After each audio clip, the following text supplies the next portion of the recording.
Most welcome to Historiespanarna, History Reconnaissance, and the 1938 New England hurricane.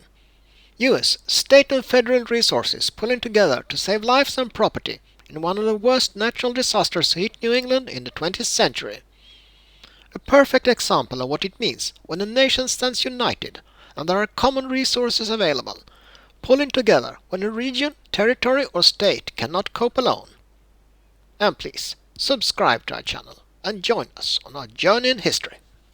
September 21st in mid-afternoon, this tropical terror struck, swept over outer Long Island, swept into thickly settled, highly developed New England, struck with winds roaring 100, 150, almost 200 miles an hour. Tidal waves 30 to 40 feet high struck a section unprepared.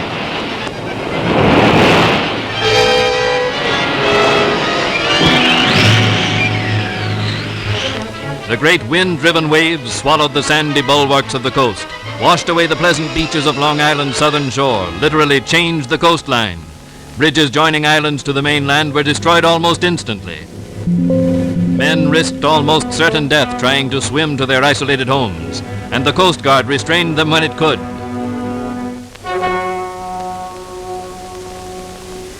Flicking New York City with its outer fringe, the whirling storm smashed full force across Long Island. Thousands of homes along the seashore were shattered, mansion and modest home alike. The storm tore timber from timber, leaving only tangled wreckage. Millions of dollars worth of yachts and pleasure craft were smashed or swept far up on land, damaged beyond repair. Undermined roadbeds derailed trains. Passengers were marooned, some of them drowned. Great radio stations, keys to wireless communication for the continent, went down as the tempest swung across Long Island Sound. Automobiles were crushed and twisted by falling trees and whirling timbers.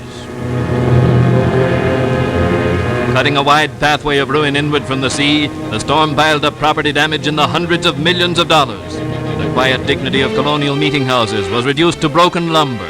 In one brief hour, part of the ancient beauty that was New England's heritage vanished forever.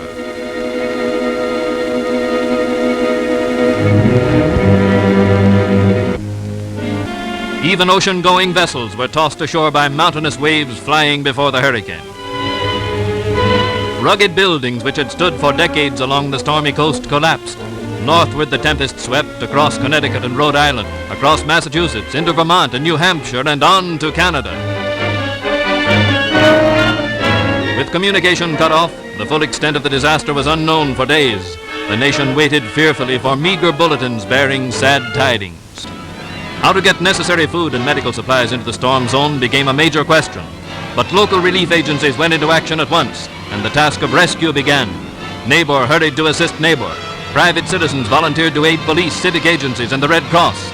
All available boats were drafted into service. Family after family was rescued when rising waters threatened their brief security. True to their tradition of valiant service, the Coast Guard met the emergency with swift action. From the coastal islands, some of which were completely swept by gigantic waves, Coast Guard boats brought survivors to safety.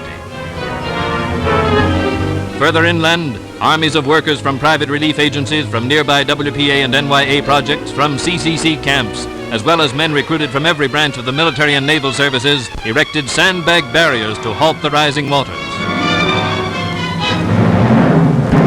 Were temporary expedients, but elsewhere the rivers were held in check by flood control projects completed by the WPA since the Great Flood of 1936. On the Nashua River at Fitchburg and on the Connecticut River at West Springfield, these new structures proved their value beyond question. In 3 days, an army of 110,000 WPA workers had been shifted to emergency storm and flood duty.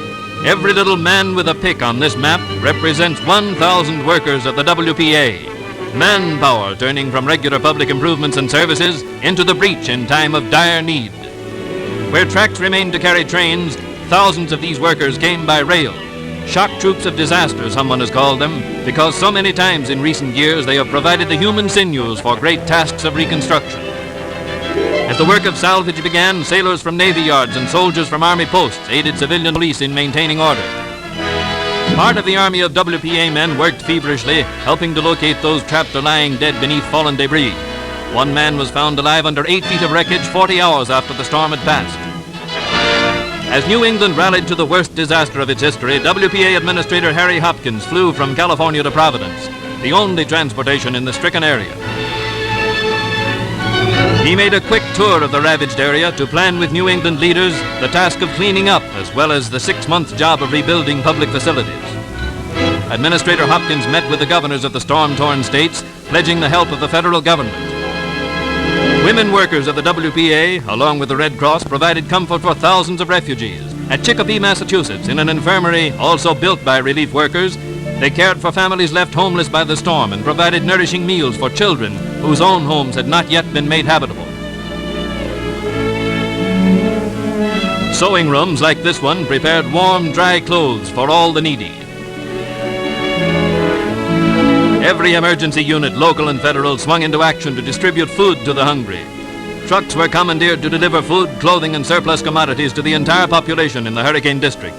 Food centers throughout the stricken area supplied families with provisions which could not be obtained elsewhere. Convenience centers were set up for the distribution of clothes donated by the Red Cross and those made in the WPA sewing rooms. Many of these badly needed garments were shipped from the sewing rooms of neighboring states outside of the Hurricane District. Warm clothing helped to check the danger of serious illness.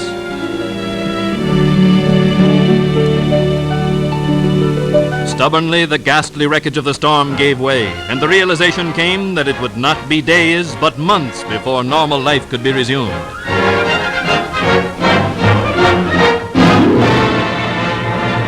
Women clung pathetically to their household treasures.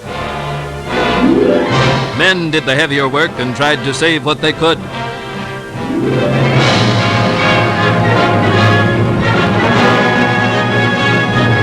In many towns, like this one in Rhode Island, tons of mud and sand washed over the main highways. All of this had to be cleared away before the paralyzed villages could make any headway toward recovery. Food for these workers was a major task in itself. Every truck not otherwise employed was pressed into service and loaded with food for consignment to various emergency projects.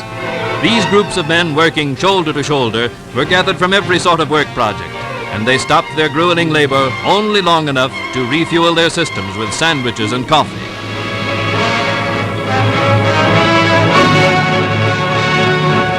But man needed the help of machinery in his task.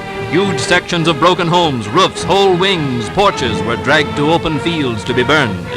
These were the well-built homes of peaceful New England, destroyed by the awesome power of a tropical hurricane. Every saw in the storm area bit deeply into fallen giants that had been a feature of the beauty of New England. Here youthful NYA and CCC workers vied with older men. Trees were down everywhere, across streets, on telephone and telegraph wires, on houses, and New England could not get going again until they were cleared away. Rivers had roared over their banks in whirling fury during the storm, and now tractors and cranes attempted to guide the streams back into their natural channels.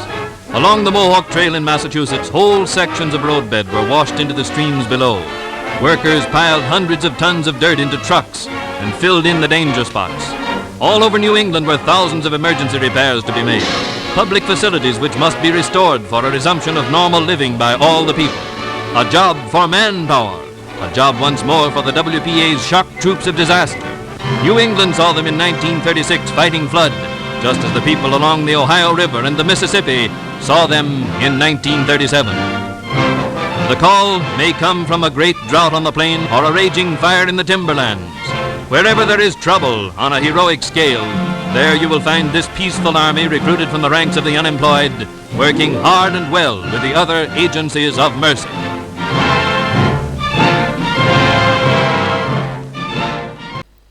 That's all, folks. Thanks for watching. Please like and subscribe.